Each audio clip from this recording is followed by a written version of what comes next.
Okay, everyone's here. Shall we start?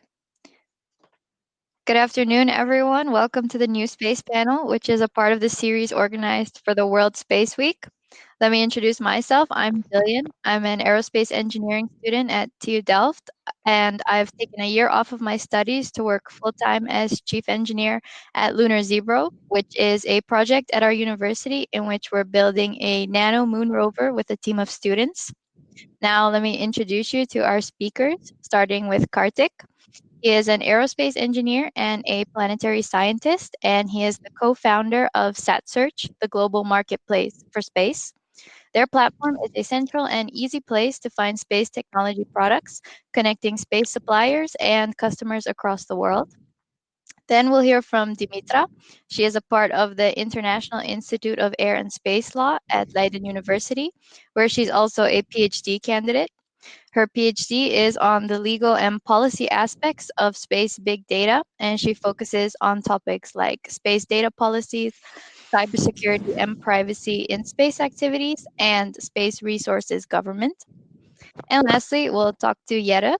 His background is in mechanical engineering, and he quickly delved into the aerospace industry, where he worked for 13 years at companies like ISA Estec and Fokker. He then founded his own company, Stellar Space Industries, which specializes in the design and manufacturing of high tech instruments and systems. And our host for today is Maneesh. He is also an aerospace engineering student at TU Delft. He's a seasoned member of our university's rocketry team, Dare, and he is also one of the founders of the Zebro project. Currently, he's the team leader and head of operations at Lunar Zebro, and he also works for Stellar Space Industries and Hyperion Technologies. So, Manish will be having a chat with each of our speakers to get their take on the new space industry. And feel free to drop your questions in the chat, and we'll have some time at the end to address them. So, yeah, Manish and Kartik, the floor is yours. Thank you, Jillian, for the wonderful introduction to our speakers and me. Let's start the session with Kartik.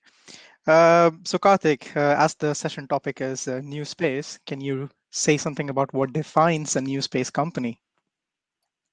Yeah, I think it's an interesting question because it's one of those things that has turned into a little bit of a buzzword on one side and a kind of tool for people to catch the imagination of investors, of customers, partners, the general public. So I think it's ill-defined. So in some sense, whatever I say is a subjective perspective as well on it.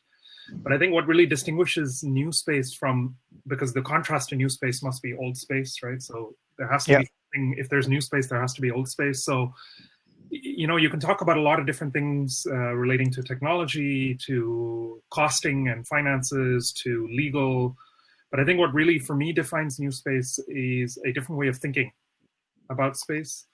So I would say that, you know, traditionally space was kind of monolithic, big programs conducted by governments, very kind of characterized by slowness and a lot of top-down sort of stuff. Whereas new space, I think, is really kind of the flipping that pyramid on its head and having a lot of grassroots effort being done, people working in their garages and in their bedrooms, whatever it is, on satellites, rockets. Yeah. So then speaking of flipping the pyramid upside down, I think that is what your company tried or is trying to do, I think, with a marketplace where usually customers have to go to individual companies and look for products, but you're trying to make a platform, all in one kind of a platform where people can come, companies put their products online and products, people can come here. So you are like the middleman between the customers and the companies. So you see both sides of the world. How do you see AI is trending or even has challenges between these companies to integrate into their products? Or is the demand actually there for such kind of products to begin with?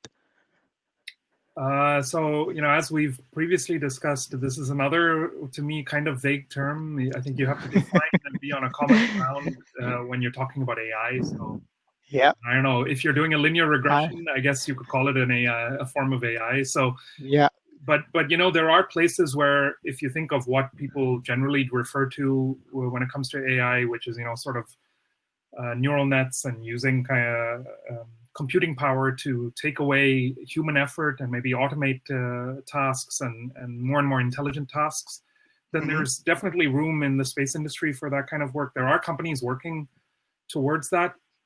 A good example is, there's a lot more data being produced on orbit at the moment, particularly when it comes to Earth observation. So you have very fancy cameras taking very high resolution images, but you have a challenge in the sense that you have to find a way to navigate through that data, for instance, to do object detection. So you're looking for specific events on the Earth. You're looking for specific things like, I don't know, early detection of forest fires, for instance, or sea level changes, things like that. And so there, people are looking at using sort of advanced algorithms. I don't like using the word AI because I think it's just vague. So I kind of refer to it as advanced algorithms. Then in the scope of things like maybe neural nets or other sort of implementations. So that's on the on-orbit side. And then on the ground side, there's a lot of ground infrastructure where there's similarly, a lot of data coming in that requires a lot of processing capability and a lot of navigation to find information that people are interested in. But also the design process, when engineers are trying to design the right kind of systems, come up with the right solutions, optimal solutions, failure-tolerant solutions, you end up with basically a billion solutions. And so how do you find the needle in the haystack to figure out what is the right kind of design, a part of the design space to be operating in? And so people are looking at using more advanced algorithms as well to navigate that better and empower the engineer. Yeah, interesting that you put that for the at least for the AI, you need like a large data set, or even something remotely you want to apply AI to, you need a large data set. But given the current climate in like various governments and also public use of data, let's say, I would pitch that question to Dimitra then, who is from the background of space law, that how do you think that AI or machine learning or even the data that we collect through these missions for Earth observations are being used to its full potential, and why is it not being done to begin with? I will answer this from the legal perspective, and I'm glad that Kartik introduced a few new terms to me, like advanced algorithms. I can only try to grasp it. I'm not sure. I will keep referring to AI. Perhaps a matter of demand, why it's not used that much already. Of course, we cannot have like a high technology robot going to mine for us on the moon. But we see indeed that in Earth observation and space exploration to come in very large amounts, there are some lower scale AI algorithms, systems that do help do some sorting or initial processing of data. Now, in terms of law, the implications there will come from wanting more data in order, of course, to develop those systems. And this means that we may have restrictions in terms of accessing this data and distributing this data. Since the domain is not that advanced at the moment, we don't see that much, but the more we will want to access more data, and also better in terms of resolution data, the more we may stumble upon issues such as data policies, and in general, publicly funded programs such as Copernicus or Landsat offer open access, but commercial companies operate on a completely different basis with completely different pricing schemes. We may come across some privacy issues that either do not allow us to collect all the data we want or to process the data we want. Intellectual property issues regarding the relationship between the supplier and the user of the data. You may be able to acquire the data, but use it only for a certain purpose and not distribute it further. Export control, if we're talking about a global use of data where you want to acquire data being in a country that may not have liberal relationships with the country where the supplier of data is located. But those are issues that affect the development, actually the acquisition and distribution of data. And the more we advance this technology, the more we're going to see it. At the regional and national level, things are regulated very differently, so we don't have one specific framework, legal framework to deal with that. And what we see is that we're talking, of course, about space technology and space applications, but in terms of law, we're going far beyond space law as we know it so far, and we're converging more with law and technology, privacy, cybersecurity, and other fields of law. And we're just waiting to see how the field will develop. And Interesting. case decide what logic to Yeah. develop. Yeah. Thank you. I think coming back to Kartik, then I remember, because I've known you for like quite a few years now. I remember you kind of defined, or let's say you see AI in space as like a screwdriver that everybody's trying to fix all possible problems with the AI word in it. Although people do not understand AI completely, I think, what exactly it stands for. So could you elaborate a little bit more of why you think in this way, that everybody's trying to use AI as a screwdriver in space? Well, I mean, it's one of those things that whether it's AI or it's crypto, blockchain, or space, I think falls in that bracket a little bit. You have a lot of technology enthusiasts, and when you're a technology enthusiast, you're kind of doing technology push, which means that you have this tool in your hand and you're trying to stick it wherever you can to see if it has some value. Whereas I think the real challenge actually in the space sector is to be market pull. And what that means is to figure out, especially because part of this new space approach is also looking at greater commercialization. Commercialization means putting the customer first. And, does your customer really care that you're running an AI algorithm? No. I would say that it's a lot of marketing speak. It's a lot of ways to kind of get people excited about some sort of future. But really, your customer cares about problems being solved. And so how you do it is up to you. And I think that's a little bit the challenge with this kind of screwdriver idea. Like, if it happens to be that you need to screw a screwdriver is appropriate. But if you're trying to, if you're going to try to cut your dinner, probably a screwdriver is not the ideal tool. So you should use a screwdriver. And I think that's a little bit this challenge with like talking about technology, because technology really only has purpose when it's solving a problem or helping to solve a problem and is a logical part of the solution. That's not to say that AI in space doesn't have potential applications, but I think that there is often a very strong emphasis, especially in the space sector, where a lot of people are space engineers, love technology, and want to apply that technology somewhere. Then you end up with this lopsided equation where people are trying to find a way to use that screwdriver no matter what. Right. I think that's something which the customers and probably even the companies which are here probably listening can take away, that maybe AI is a marketing jargon at the end, and probably can be used, but not really is implemented the way it is supposed to be used, or what customers are looking for. Well, I mean, just if you think of it that way, when you go and buy something, if you buy a new smartphone or whatever, you care about you care about the functions. You don't care about how what it does behind. The transistor sitting on the microprocessor actually exactly works. You just care, does it actually store my photos? Does it allow me to make a WhatsApp call? Whatever it is. So I think it's the same thing. AI is a great opportunity to solve problems, but you need to know what problem you're solving. Otherwise, you're just throwing stuff. Yeah. I think that is an interesting point. Let's carry that forward to Jerre then, because he's, I think, on the other side of the spectrum, where he is one of the customers who will look at your website and try to buy things. How do you see Jerre and as AI playing during the space sector, especially being from an SME company like Stellar, and especially a company which is more known for manufacturing and integrating? How do you see AI playing a role in your place? AI might be implemented in a term which we call smart manufacturing, where there's almost no human needed for manufacturing flight hardware in principle. So you must think that the customer, Airbus in this case, always needs a set of random bespoke developed parts, for instance, for a project. And that needs to be built. They're not going to do it themselves, so somebody's going to do that.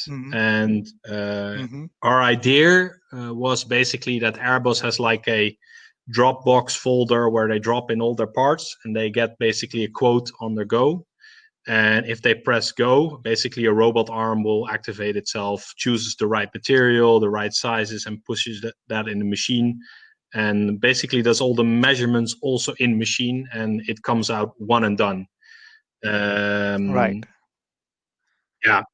So let's say the parts are being manufactured by using AI, but the parts itself do not have to have AI integrated and can be put on the marketplace like Satsearch without using AI in it, which is an interesting format of using AI. Coming back to Karthik's point then, so I know that talking previously to, again, Dimitra, that AI might be a bit overrated to the public, let's say. How do you feel about it, given that your PhD topic is something on that topic? Again, I think, if I take the example of Jerre, right? So it's not, I'm assuming as a business person, the idea of having this robotic arm pick up materials and do stuff is not for the fun of it. It's because of something that is valuable to the customer, that it's faster, that it's cost reducing, exactly. 24/7 manufacturing. But that's what the customer cares about. The customer doesn't care what neural net you're running on what server. So I think that in this overrated, it's a matter of putting the cart in front of the horse. So it's not that AI is not useful to solve problems. It's just why does your customer care? Just use it in the right place. Yeah, but I think that might actually raise some legal issues. Let's say if AI is being used to run on like applications on a satellite level, let's say, and it has some it might be essential to, let's say, to produce a part or run the factories at the back end, but in the front end, when it is applied to some certain applications and human lives are involved, or let's say data is being involved in that, how does that legal implication of AI looks towards to the legal framework? How does the legal world, let's say, envision the answer to this? It will depend a lot. Of course, everything in law depends on what you're using AI for. When we're using it to just process information such as data, then I would say that the legal issues are mostly connected, as I said before, to how we get this data and how we use this data. We have to make sure that we follow perhaps the law of the country that has licensed our company, as well as the law of the country where the supplier is found. But if we advance it more and we say, for instance, that we use it for space resource utilization, or even further, for somehow navigating humans, or at least influencing the presence of humans in outer space, it is becoming a bit more complicated, because then we might be talking also about issues of liability. That's the main problem with legal problem with AI in general. The ethics and the liability part of it. We're not talking about a human that may cause a damage, and of course this human belongs to a state. We may be able to tie it there and seek some sort of compensation, or at least know what has been wrong and redo it again.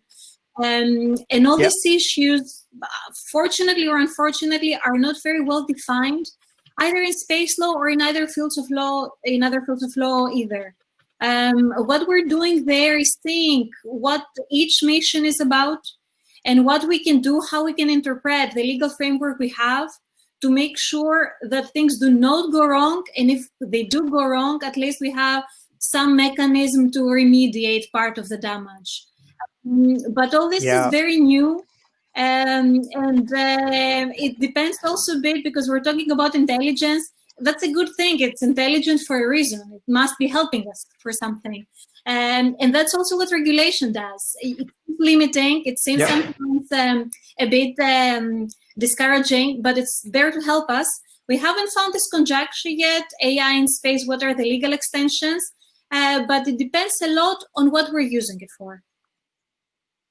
Yeah, so coming back then, like coming a bit closer to home then, let's say from this to, let's say, a project in which Jillian, me, and even Jerre is involved for the Lunar Zebro project. Last year, I remember when I was at the Summit AI as one of the panelists, actually with Kartik in one of them, and I was actually against AI being used on rovers like Lunar Zebro, like micro rovers. And given that we're planning to have, and now in like a year, the landscape of micro rovers has changed quite drastically. You have companies like Robotics, SpaceBits, and even iSpace from Japan planning to have lots of rovers on the moon, and Lunar Zebro also wants to send a swarm to the moon, but for scientific reasons on itself. Where does I'm sure that after the mission is over, they become another debris basically for like everyone to be there on the surface, and can block like other future missions if so many rovers are there just lying around. How does how does the legal framework try to help with that, because of the like space treaty and the moon treaty being very, very vague on these kinds, and very few countries, you can count them on one hand, have specific laws, but still they are not too specific on these very realistic cases or missions that we will have in the next 1 decade, possibly? That's a large discussion and it's touching upon many legal issues. But you mentioned something that's very important in every space mission in general, not to do harm in outer space. Indeed, the international space law, and we're talking about 5 treaties that were adopted between the 60s and the 70s, are not that specific. They say do not interfere with the activities of others and with the space environment. They do not tell you do not cause debris. But there are some other international documents that are not legally binding, but most of them have been applied consistently by agencies, by countries, by companies, that have to do with debris mitigation and long-term sustainability in general. There are several debris mitigation guidelines that speak about not harming specifically the space environment by not creating non-functional or non-operational objects and suggesting methods on how to avoid that. There are also recently adopted long-term sustainability guidelines by the UN for outer space. They refer mostly to frequencies, interference in terms of frequencies, and they do regulate, of course, activities that are happening around the Earth's orbits, not necessarily around other planets. But they do focus in general on the issue of sustainability and how many measures, not only legal, but technical and scientific, countries should take. And going back to the issue of space resources, as you said, there are countries that have specific legislations. We have the US, we have Luxembourg, most recently the UAE. But we also have on a country level other initiatives such as the Artemis Accords that acknowledge all these challenges and speak about interoperability among operators, not causing debris, deconfliction of activities, non-interference, and safety zones. So the law is progressing a bit and step by step, but the most important is that we do realize that there are actual problems and we have to implement some guidelines to make sure that we use outer space sustainably.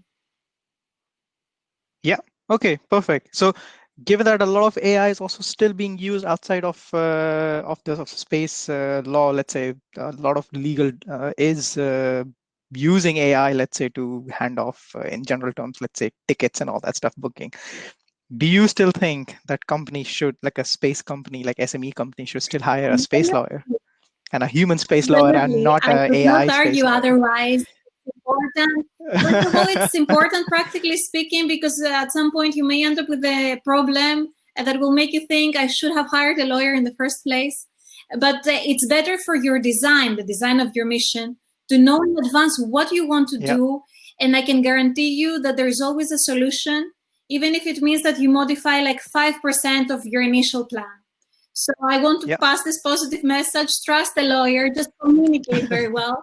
And if you do look for one, and if I may just advertise a bit what we're doing, at Leiden University, we have a world-renowned program that's producing highly qualified air and space lawyers. So if you're looking for one, just let us know.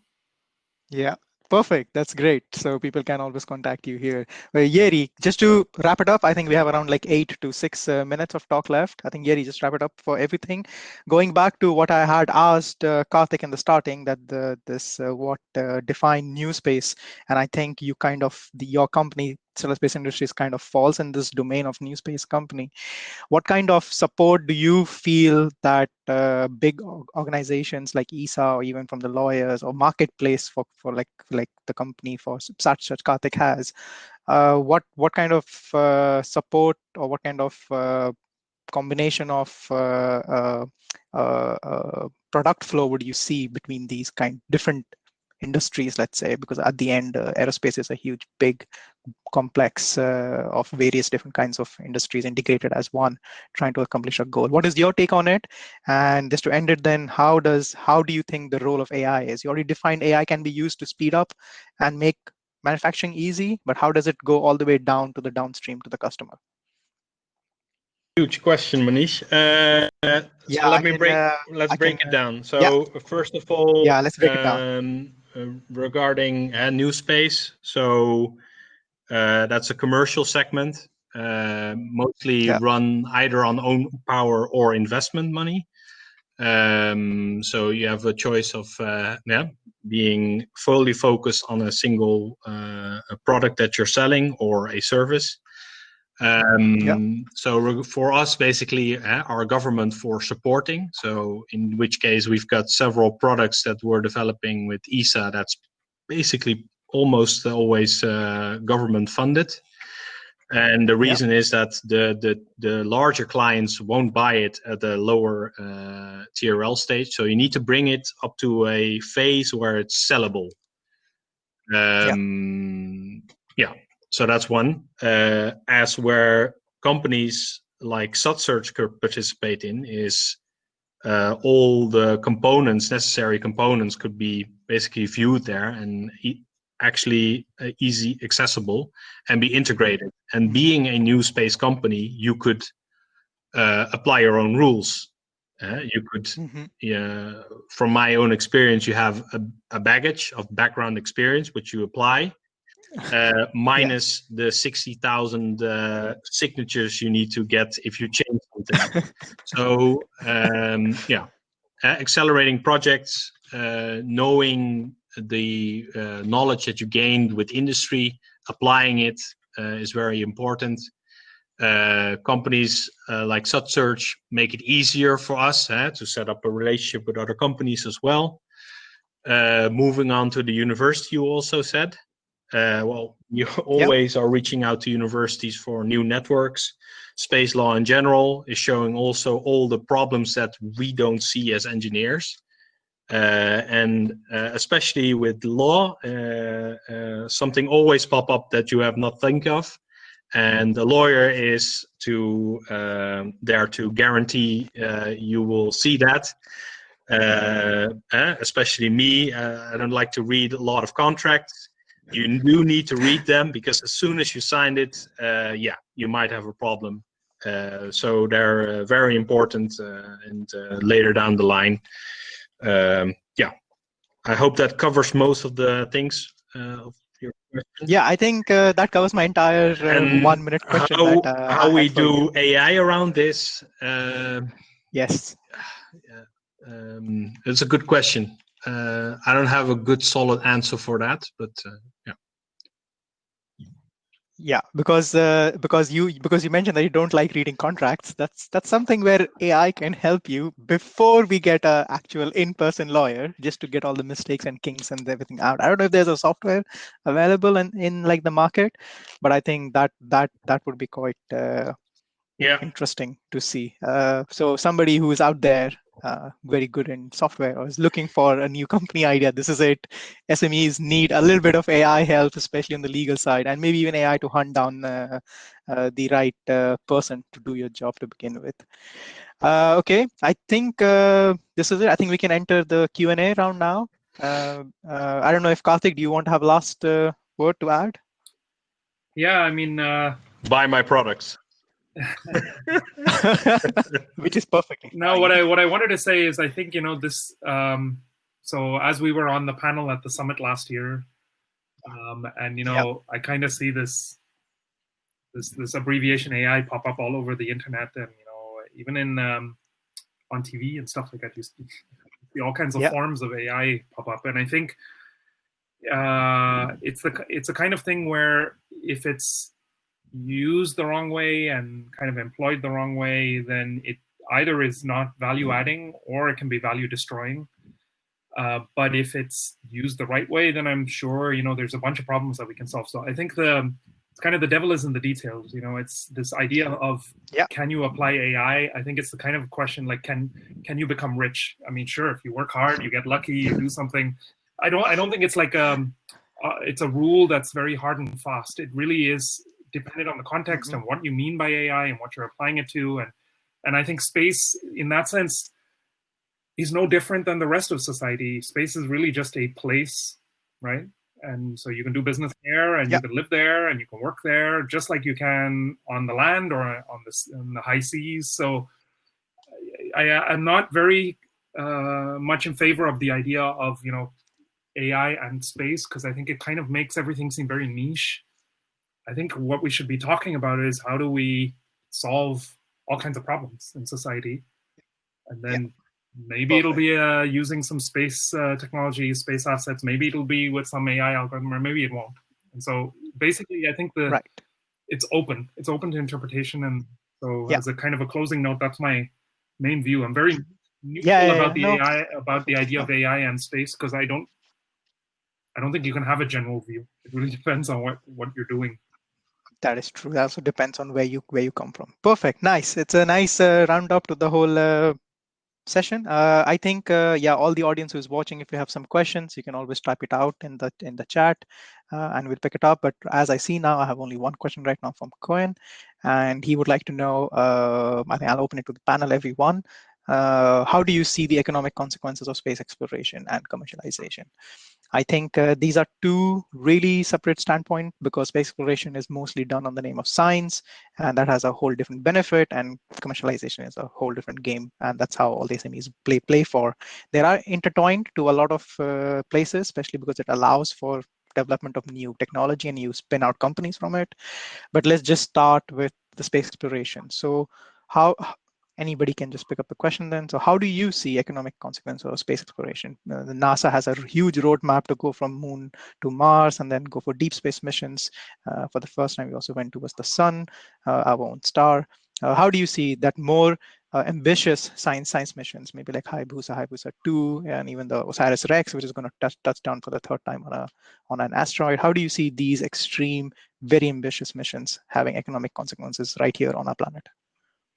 I mean, can I answer a slightly different question? Because if I read the question, I don't think it's specifically asking about scientific missions. I think it's just asking about the contribution of the space sector to the global economy. Yeah. And in that perspective, I think that we're just getting started. You know, the industry is very nascent.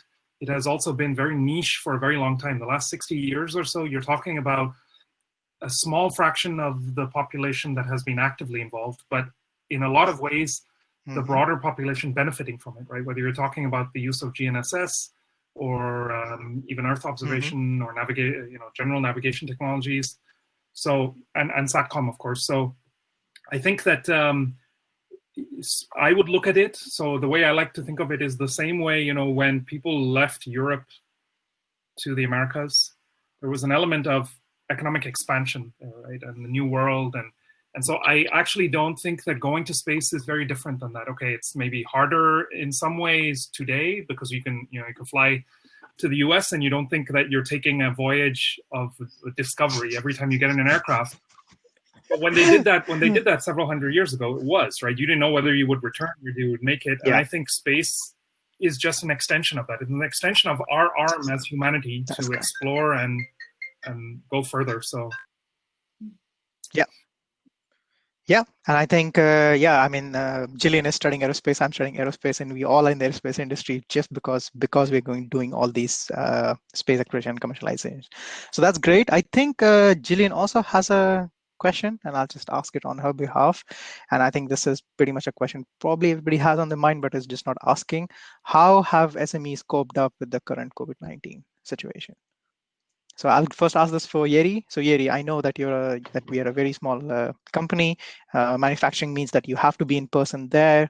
Involves a lot of man-to-machine interaction. And how has it affected your company? In short, so we do aerospace, aviation, or aeronautics and defense. The aircraft segment is completely flat out. However, the space. So that is a harsh truth. That's a consequence of nobody's flying. So However, the space and defense, it's on a different budget. It's mostly allocated, especially on the space side. So because most of the projects are run by the government, so the budgets are years and years before that already set. There are some projects here and there for SMEs like us that could basically tap into it. But it's a quite secure sector if you get into it. Okay, then Kartik, yours is more on a website or even software-based company. How has the pandemic affected your work? working style? Has it changed your working style in general from clients or from customers? Well, so on one side, no, because we were a remote-only company even before the pandemic. That's the benefit of also software. But of course, Nice. and that's part of also what we're trying to demonstrate can be different. The industry is, on the technology side, quite advanced, but on the way of doing business, still pretty traditional. So a lot of people bank on meeting face-to-face at conferences, traveling all around the world. And of course, over the last 6 months, that's all come to a grinding halt. So we've seen within our marketplace itself, companies now rapidly looking towards digital tools and solutions to try to replace this gap that's emerged, which I think otherwise would have taken maybe another 5 years to change in the industry. It's just been an accelerant to that. And I think that's a good thing. It just means that you end up broadening your base and being able to do, if you can design, build, launch, and operate a satellite in 1/10 of the time you can today, because you cut out a lot of the slowness in not just the technology side, but the business side, the legal side, things like that, then everyone benefits. Right. And so I think that's the pandemic has had a lot of destructive effects on the world, of course. The silver lining here is I think that it is a moment for pause where people are having an opportunity to reflect on the way they do their work.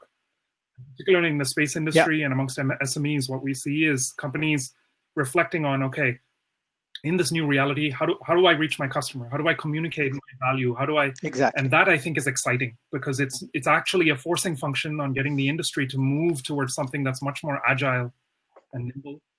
Right. Is a bit of silver lining, I guess. Yeah, definitely. I think there's always some silver lining with all the problems. All problems create more, gives you more open doors to ask for more solutions in a more creative way, let's say. And how's it affected you, Dimitra, at your work or even with your associations? Not that much, I would say.